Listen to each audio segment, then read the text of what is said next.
आज फिर एक नया दस्तावेज लाने के लिए कहा है। डॉक्टर साहब ने बीपीएल सेक्शन के इंचार्ज को बुलाया और पूछा, आपने एक बार में सारे दस्तावेज क्यों नहीं मांगे? चेहरे पर कठोरता और थोड़ी खींच के साथ बोले, सर बता दिया था, वो रोगी भूल गया होगा। फिर बोले, सर वैसे भी आजकल हमारे सेक्शन में काम का बोझ बहुत बढ़ गया है, सबको बता भी नहीं पाते। उनके चेहरे से स्पष्ट था कि लापरवाही तो हुई है। डॉक्टर साहब ने कहा, अगर आप इसको दस्तावेजों की सूची लिखित में दे देते तो ये व्यक्ति 200 किलोमीटर दूर अपने गांव 2 बार जाने से बच सकता था। गलती हो गई सर, बाबू ने कहा। उस व्यक्ति को उनके व्यवहार से गलती को महसूस करते हुए उन्होंने कहा। इस पर डॉक्टर साहब ने कहा, जरूरी कागजों का विवरण टाइप करवा लें और भविष्य में हर व्यक्ति को लिखित में दें। और दूसरी बात, इस गलती का प्रायश्चित क्या करोगे? बाबू बोला, जो आप कहें सर। उन दिनों डॉक्टर साहब ने लावारिस रोगियों की मदद के लिए सेवा कार्यक्रम की शुरुआत की थी। उन्होंने कहा, इस सेवा में लावारिस रोगी का परिजन बन उनकी सेवा कर सकेंगे आप? बाबू ने कहा, अवश्य।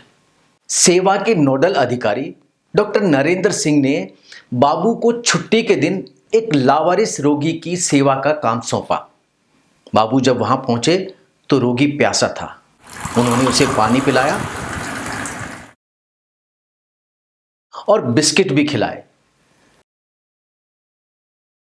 सेवा करते समय बाबू के चेहरे पर आत्मीय भाव था। रोगी ने बाबू को बताया कि वो बहुत दुखी इंसान है। शराब की लत लग जाने से पत्नी उसे छोड़ गई है और माँ बाप की मृत्यु के बाद वो नितांत अकेला है।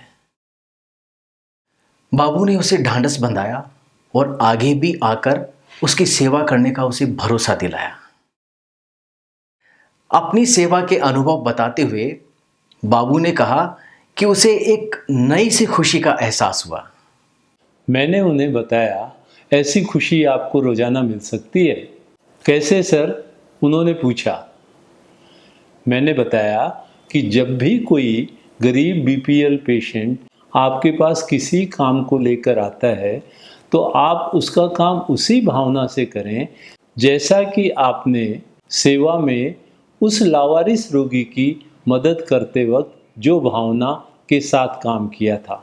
हंसते हुए वो बोला, समझ गया सर।